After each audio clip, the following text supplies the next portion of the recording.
성경을 읽어지네. 이번 주부터는 역대상을 시작하도록 하겠습니다. 역대상 서론. 역대상 할 때는 역대상을만 하는 게 아니라 역대상을 들어가기 전에 역대상과 연결되어 있는 책들을 잠깐 서론으로 나누고, 그 책들은 다시 다음에 나누고, 에스라와 그리고 다른 성경의 다른 책들이 어떻게 연결되어 있는지 좀 나누고, 그리고 오늘은 1장에서 9장까지인데 1장에서 9장까지도 굉장히 짧게 족보적인 거기 때문에 그 족보적인 거에 연관돼서 우리가 바라봐야 되고, 이제 우리가 알아야 될 것을 나누고 말씀하시도록 하겠습니다. 저도 어렸을 때 그랬어요. 왜 열왕기 상하를 적어놓고 왜 역대상하를 또 적어놨지? 왜냐면은 갑자기 왕왕왕냥 얘기를 해가지고 이제 이스라엘 역사, 유대 역사가 끝나잖아요. 그래서 다 읽었다라고 딱 넘기면 갑자기 역대상이 다시 나타나요. 그래서 다시 또 왕이 또 나타나요. 이 왜 재미없는 왜 왕 얘기를 이렇게 많이 해놨지? 저만 그랬는 것 같아요. 근데 굳이 역사를 이렇게 두 개 놔뒀을까라는 이 생각을 이렇게 했었거든요. 근데 그 이유가 이제 그 이유를 여러분들과 계속 나누며, 그리고 왜 우리가 성경을 읽을 때 특히나 마태복음 같은 경우 보면은 족보를 얘기하고 있고 누가복음에도 족보 얘기를 하잖아요. 왜 족보를 이야기할까라는 것이 여기에 굉장하게 많은 그 의미가 부여되어 있다는 거예요. 족보라는 거 되게 재미없이 막 이러지만은 그 족보라는 것은 결국엔 너희의 뿌리가, 너희 근원이 누구냐는 것을 찾아 올라가는 것이에요. 역대상은 그거에 많이 초점을 맞춰져 있다라는 것입니다. 자, 저자는 에스라라고 봐요. 그러니까 에스라인지는 정확하진 않지만은 에스라일 확률이 제일 높다라고 봐요. 그래서 어디를 봐도 제자는 에스라라고는 해놓지는 않고 에스라일 확률이 높다 이렇게 이야기를 해요. 자, 내용은 이렇습니다. 예언의 성취예요. 다니엘과 예레미야와 에스겔이 동시대에 이렇게 활동을 하면서 뭐예요? 이스라엘이 멸망할 것이다. 그러나 멸망하지만 하나님께서는 너희를 다시금 예루살렘으로 귀환시키실 것이다. 너희들의 그 하나님의 그 벌이 끝나고 나면 너희들은 다시금 예루살렘으로 하나님께서 너희를 회복시키실 것이야 라는 그 언약이 성취가 되는 시점이 바로 에스라의 시점이다 라는 것입니다. 자, 그리고 그 역사 안에 에스라가 이렇게 활동했던 역사 안에 포로 귀환이 있는데 1차에서 3차까지 역사가 이게 쭉 이어지고 있습니다. 그리고 그 시대에 성전과 성벽이 다시금 재건되는, 여긴 제가 성벽은 안 적어놨는데 성벽이 재건되는 일이 있어요. 성전과 성벽이라는 것을 재건하는 이유가 그거를 왜 굳이 이렇게 예루살렘을 회복 이렇게 크게 이야기하면 되는데 예루살렘 성벽이라고 해놓은 게 뭐냐면은 예루살렘의 성전이라는 것은 이스라엘의 신을 포로 귀환시켜준 나라에서 인정을 해주는 거예요. 쉽게 말하면은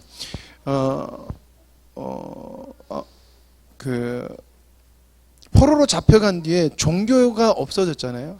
유대인들이 하나님을 믿고 있지만 정식적으로 인정해주지 않았어요. 다른 이방 나라에서. 그리고 속국이기 때문에 함부로 하나님을 섬길 수도 없어요. 그 고난을 다니엘이 당했잖아요. 그렇죠? 하나님인 것을 바벨론과 메데바사 왕들이 알았음에도 불구하고 자꾸 하나님을 섬기는 것을 방해하고 용납하지 않았잖아요. 그렇죠? 근데 그것을 세운다는 것은 하나님이 살아계신 것을 다시 보여주는 거고요. 성벽이라는 것은 나라를 둘러싸고 있는 이 보호막이라는 것을 이야기를 해요.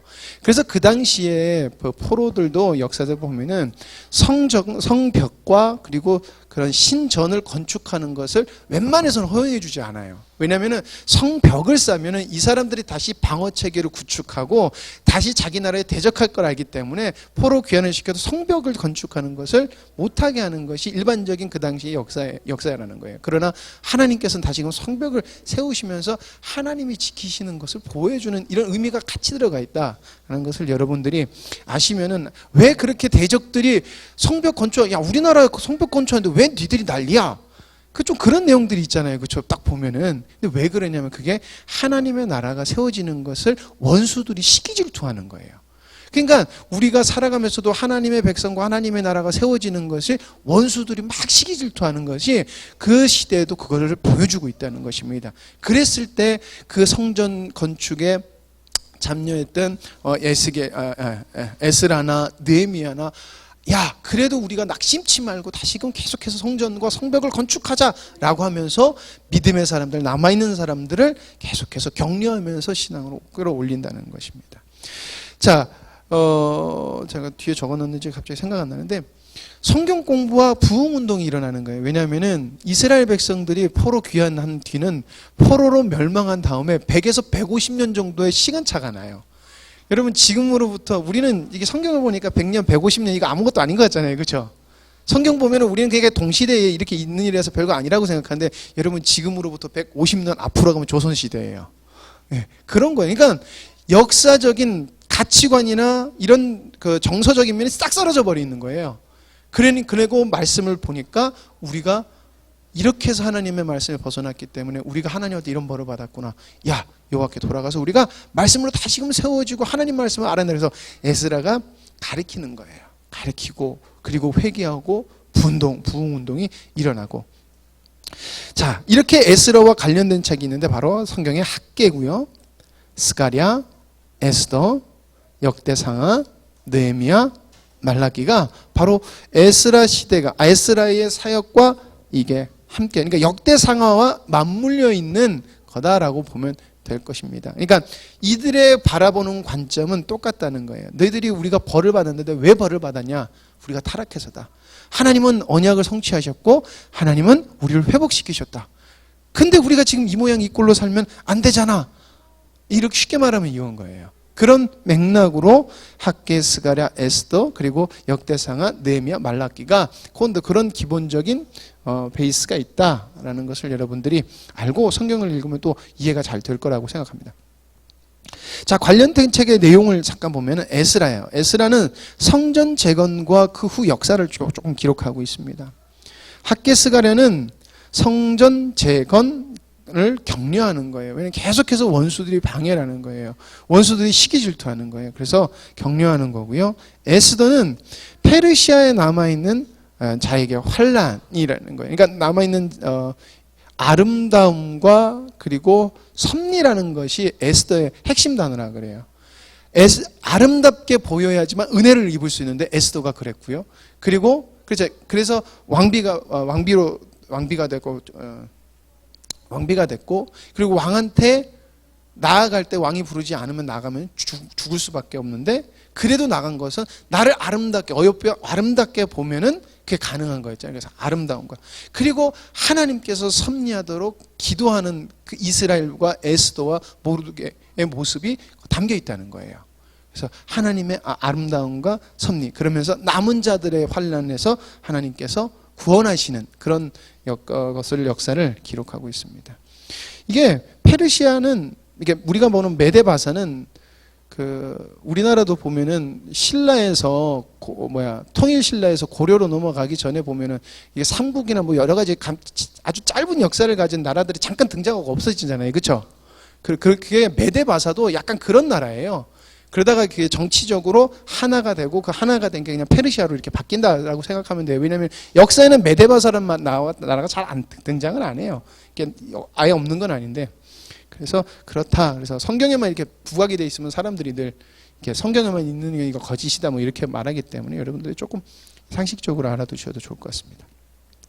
역대상은 이렇습니다. 이스라엘이 이제 한 100년 만에 다시 집에 돌아오니까 이 사람들이 뿌리가 없어지는 거예요. 자기네들이 뿌리가 어디서부터 시작된지 모르는 거예요. 그래서 야 니들이 어떤 자들인지 기억하고 이제는 너희들이 누구인지 알아라 라는 것으로 해서 뿌리를 가리켜요. 그래서 역사를 계속해서 하는 거예요. 그래서 조금 잠깐 이제 다루겠지만은 그래서 역대상은 이스라엘 역사의 시작을 어디서부터 보냐면 아담부터 보는 거예요. 아담부터. 그러니까 그때부터 하나님은 하나님의 나라를 벌써 창조하셨고, 그러니까 결국엔 전 세계가 하나님의 역사 안에 들어가 있고, 너희는 택한 백성이다라는 거, 그것을 이야기하고 있다라는 것입니다. 자, 느헤미야는 에스라와 동시대인데 성벽을 재건하는 일 중에 이제 원수의 대적으로부터 격려하는 내용이 들어가 있고요. 말라기는 포로 귀환한 다음에 성전도 다 건축되고, 그리고 이제 성벽도 다 건축되는데 문제는 이 사람들이 다시금 하나님 앞에서 또 범죄를 해요.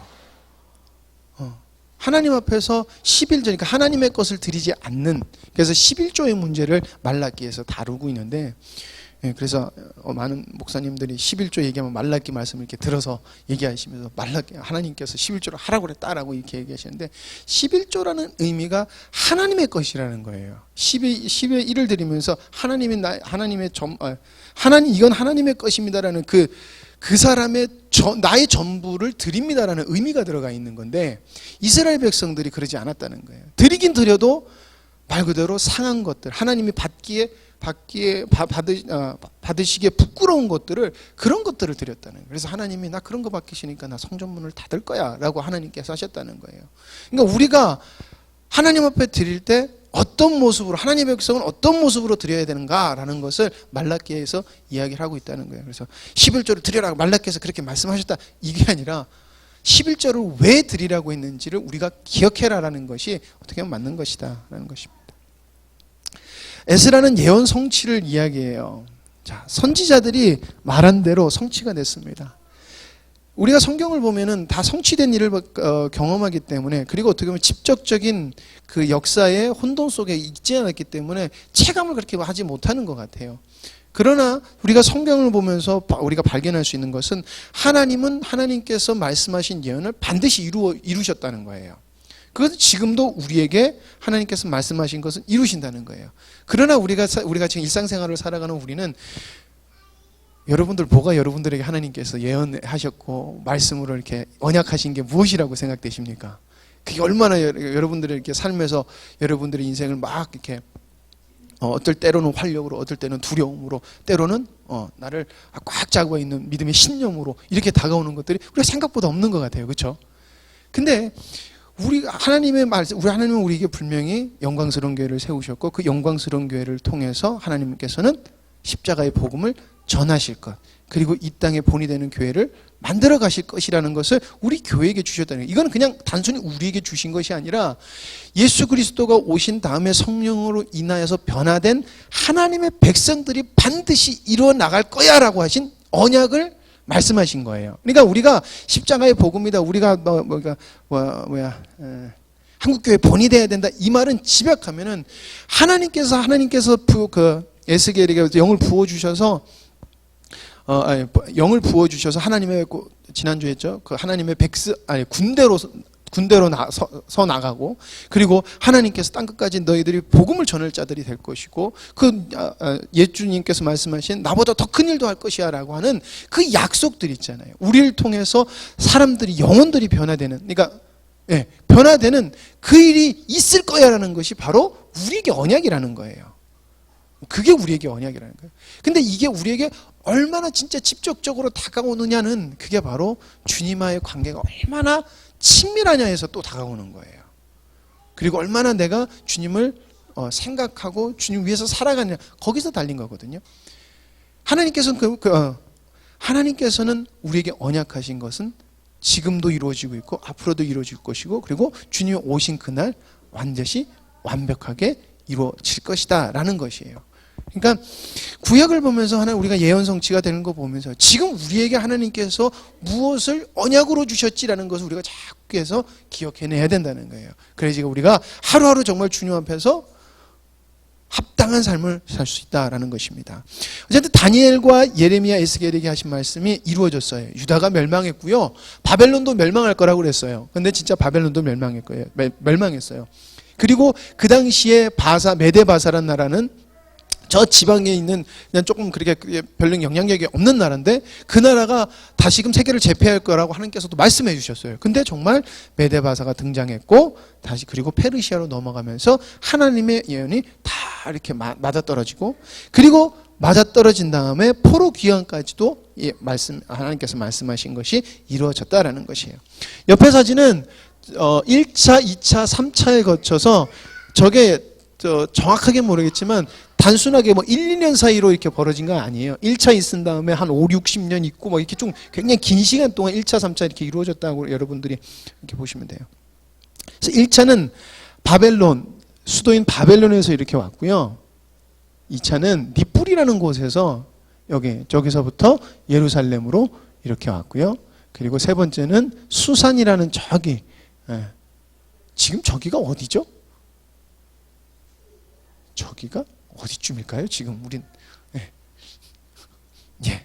나중에 구글 어스를 한번 찾아보시고 여기가 지금 그 나라구나 한번 보셔도 될 것 같아요. 예. 이렇게 예루살렘으로 총 3차에 걸쳐서 포로가 귀환됐다. 그것도 하나님의 말씀이 이렇게 이루어졌다라는 것입니다. 자, 포로 귀환은 고레스의 포로 귀환 칙령으로 인해서 BC 538년에 이제 이루어져요. 그러면서 돌아온 공동체가 형성이 되는 거예요. 그리고 거기에 리더가 우리가 아는 스룹바벨과 예수아예요. 자, 1차 때 귀환해서 성전 건축이 이루어졌는데 사마리아 사람들이 방해를 합니다. 배가 아픈 거예요. 그리고 사마리아 사람들은 원래는 이스라엘 사람들이었지만 혼혈아로서 그 사람들의 정체성이 완전히 사라진 사람들이거든요. 그 사람들이 방해를 해요. 그러자 낙심한 거예요. 하나님께서 포로를 귀환을 시켜주셨는데 와서 성전 건축하려고 하는데 방해가 있어요. 그러나 학계 스가랴가 등장하고 느헤미야가 계속해서 하나님의 말씀으로 가르치고 격려하고 희망을 주면서 결국에는 하나님의 성전이 다시금 회복되고 그리고 성벽도 건축이 된다라는 이런 역사가 있습니다. 포로 귀환 후에는 이제 일어난 일이 바로 아까 또 말씀드렸지만 말씀을 모르는 백성이 문제가 되는 거예요. 멸망 후 100년에서 150년이 지났기 때문에 꼭 이거 같아요.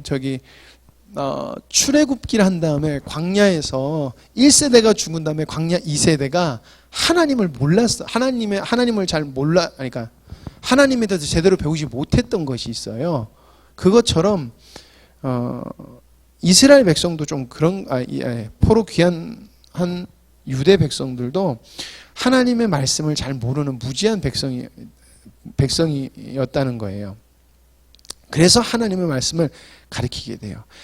그 광야 세대엔 모세가 신명기를 써서 광야 2세대에게 가르치는 거예요. 그러니까 우리는 성경을 한 번에 보니까 이게 한 번에 일어난 일처럼 자꾸 다가오는데 그런 역사적 시대 배경이 있는 거예요. 1세대가 죽고 나는데 하나님의 말씀을 제대로 모르는, 그리고 하나님의 언약에 대해서, 왜냐하면 1세대는 하나님의 언약을 받고 온 세대예요. 그러나 언약을 믿지 않고 하나님을 불신했기 때문에 광야에서 다 죽임을 그러니까 다 이제 늙어서 죽거나 뭐 병들어 죽고 그렇게 해서 다 이제 끝난 세대고, 2세대는 하나님의 언약을 보지는 못했던 세대예요. 그냥 듣기만 들었지. 그러니까 하나님의 언약을 다시금 기억하고 너희들이 누군지 잊지 마라라고 하는 게 바로 신명기를 쓴 건데, 에스라가 바로 역대 상하를 쓴 게 포로 귀환 후 세대들에게 너희들이 누군지 잊지 마라. 너희들이 왜 이런 아픔과 고난을 당했는지 잊지 말아라 라고 이야기하는 것이 바로 역대 상하다라는 것입니다. 그래서 그 내용을 보면은 우리나라가 어떤 나라였냐 잊지 마라. 우리나라는 하나님께서 택한 나라야.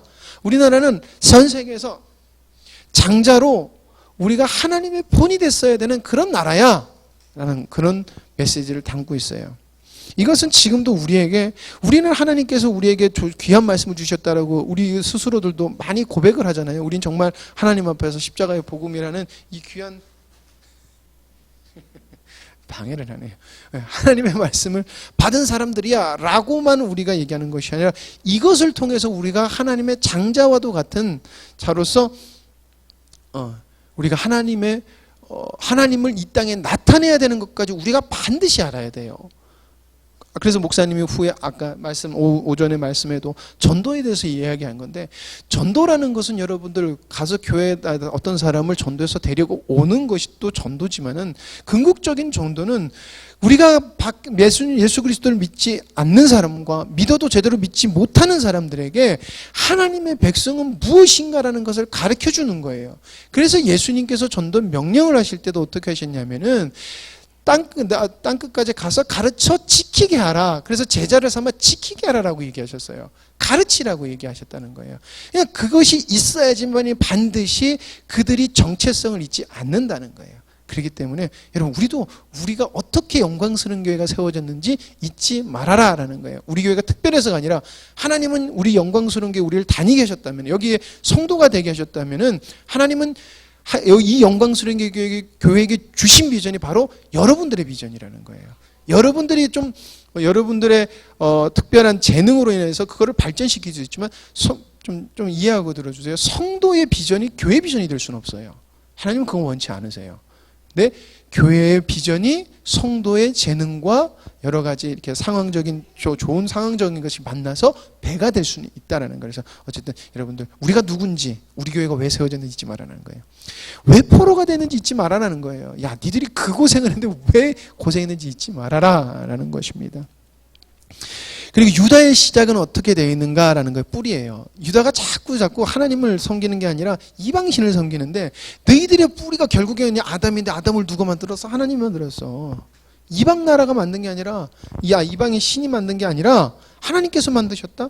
근데 창조 때 봐라. 창조 때 어떤 일이 있었냐? 하나님께서 태초를 창조하시고 모든 것을 아담에게 주셔서 풍족함이 있었다. 근데 아담이 만족했냐? 만족하지 못하고 하나님처럼 되고 싶어하는 그 마음에 악함을 품으니까 우리가 죄를 가지고 있고 그 죄가 지금까지 내려오는 거 아니냐? 우리가 누구인지 잊지 마라. 오직 유일하신 하나님, 우리의 신은 하나님이다라는 거예요. 그리고 이게 하나님의 나라 관점으로 우리가 또 보는 거기 때문에 유다의 진정한 왕이 누군지 다시는 잊지 말아라는 거예요. 하나님께서 분명히 광야에 있었을 때 왕을 세우지 말라라고 이야기하셨어요. 그러나 이스라엘 백성들이 자꾸 어떻게 했어요? 세상적인 왕을 보니까 우리를 지켜줄 것 같은 거예요. 세상적인 왕이 힘이 있어 보이는 거예요. 믿음이 가. 근데 우리 하나님은 믿음이 안 가. 쉽게 말하면 그런 거예요. 그래서 그래 그럼 한번 내가 세워줄게. 그래서 세워줬는데 실패했어요. 다윗도 성공하지만 다윗도 온전하지 못했어요. 그래도 하나님께서 합당한 왕이라고 하나님께서 해주셨어요. 그리고 나서 그 후에 쉽게 말하면 다윗과 같은 왕이 다시는 세워지지 못했어요. 우시아 왕도 있었고 히스기야 왕도 있었지만 다윗과 같지도 못했고 다윗조차도 완벽한 왕은 아니었어요. 그러니까 그것을 통해서 하나님께서 자꾸 그러니까 쉽게 말하면 열왕기 상하 때 그 시대 역사 때 말씀하신 게 진정한 왕은 누구냐? 나다라는 거예요. 나다. 내가 진정한 왕이야라는 거예요. 그러니까 그것을 니들이 깨달아라라는 이 배경을 깔고 있는 것이 바로 역대 상하라는 거예요. 그래서 배경을 통해서 너희들이 회복되고 참된 백성, 참된 아들, 참된 신부가 돼야 된다라는 걸로 우리가 이해를 해야 되고 하나님의 그 당시 이 말씀을 들은 백성들도 그렇게 이해를 했어야 된다는 것이에요. 자, 마지막으로 역대상 1장에서 9장까지 살펴보겠습니다. 아주 간단해요. 아담에서 포론 귀환까지의 백성의 족보를 쭉 한번 나열해요. 그것이 뭐냐면 창조 때부터 시작된 하나님의 의도를 이야기한다라고 우리가 이해를 하면 됩니다. 그러니까 우리의 모든 성경의 관점은 한 곳에 국한돼서는 안 되고 하나님의 창조 의도와 창조 완성에 대해서 반드시 이 큰 넓은 폭을 가지고 이해를 해야 돼요. 그 가운데 예수 그리스도라는 하나님의 완벽한 지혜 그리고 완벽한 지혜라는 것으로 딱 놓고 보면 모든 것이 완벽한 거예요. 의도를 하셨고 완성될 것인데 누구를 통해서 완성되시냐? 예수 그리스도를 통해서 완성되실 것이다. 딱 정확하게 이렇게 답이 나오는 거예요. 내가 우리를 보면은 이 우리를이라는 말을 다 쓸 때 보면은 모르겠어요. 저만 그렇게 느끼는 건지 모르는데 자꾸 인간적인 할 수 있다라는 긍정적인 힘을 집어넣어서 할 수 있다는 식으로 교회에서 일을 시키려고 그래요. 아니에요. 하나님은 창조하셨을 때 의도를 가지셨고 하나님은 그거 완성하실 거예요. 누구? 예수 그리스도와 연합한 자. 그래서 하나님의 아름다운 신부로 그리고 아름다운 백성으로 온전한 제가 못 빠져먹었죠? 자녀가 빠졌구나. 자녀로 살아가는 자는 그들에게서 하나님은 이루실 거라는 이게 바로 우리에게 하나님께 주신 언약이라는 것입니다. 아담으로부터 시작된 이스라엘 전체성. 여러분 우리도 아담으로부터 시작된 정체성을 가지고 있는 사람입니다. 예. 이스라엘의 조상이 아담이 아니에요. 우리 주일학교한테도 얘기했지만 여러분 아담이라는 말의 뜻은 아담이 사람이라는 뜻이에요. 아담의 말의 뜻은 사람이에요. 그렇기 때문에 하나님께서 아담을 창조하시고라는 것은 아담이라는 한 명을 창조하신 것도 있지만 사람을 창조하셨다라는 그런 폭넓은 의미로도 통하는 거예요. 그러니까 인류를 창조하신 시발점이 하나님이다라는 거 선포라는 거예요. 그렇기 때문에 아담은 우리의 조상이기도 마찬가지예요. 자, 그리고 모든 나라보다 뛰어난 그리고 주관하시는 하나님, 이것을 역대상 1장에서 9장까지 이야기를 하고 있다라고 여러분들이 보시면 될 것 같아요. 그래서 역대상하는 다시금 역사를 시대를 이렇게 포로 귀환한 다음에 어떻게 보면 희망이 없는 자들에게 하나님의 희망을 다시금 주면서 하나님의 나라에, 그러니까 이 가시적인 이스라엘이라는 나라에 힘을 주는 걸로 이렇게 적혀졌기 때문에 내용은 똑같아요. 그래서 내용은 그 열왕기상이랑 비슷해요. 그러나 중요한 것은 이게 왜 써졌고 그 당시 시대 분위기가 어땠고 여기에 무슨 아까 말했듯이 우리가 창조 의도나 이런 것들을 복합적으로 해서 다시금 읽어야지만이 어떻게 보면은 이 책을 제대로 읽을 수 있다라는 것입니다. 그렇기 때문에 여러분들 이 책을 읽을 때 그렇게 조금 전에 나눴던 그런 걸 가지고 그런 배경을 가지고 읽으시면은 은혜가 될 줄 믿습니다. 기도하시겠습니다. 하나님 아버지 감사합니다. 하나님께서는 틀림이 없으시고 조금도 하나님께서 말씀하신 것을 실수하거나 하나님 무르지 않으시는 하나님을 저희들이 믿습니다. 그리고 하나님 배우고 있습니다. 하나님 아버지 계속해서 주님의 말씀을 나눌 때 아버지 하나님의 백성들이 정말 말씀을 깨닫고 말씀으로 회복되며 말씀으로 서 나가는 우리를 되게 하여 주시옵소서. 아버지 하나님 사모하는 심령을 주시사 하나님의 말씀을 사모케 하여 주시고 하나님의 뜻을 이루는 것을 사모케 하여 주시옵소서. 다시 한 번 더 하나님과 우리가 어떤 언약을 맺고 어떤 언약 속에서 있는지 잊지 않게 하여 주시옵고 어떤 은혜를 받았는지 잊지 않게 하여 주시옵소서. 그러므로 말미암아 하나님의 귀한 뜻을 이루어 나가는 하나님의 백성들, 우리 영광스러운 교회가 될 수 있도록 주님 도와 주시옵소서. 모든 것을 주님께 맡기며 예수님의 이름으로 기도드립니다. 아멘. 아까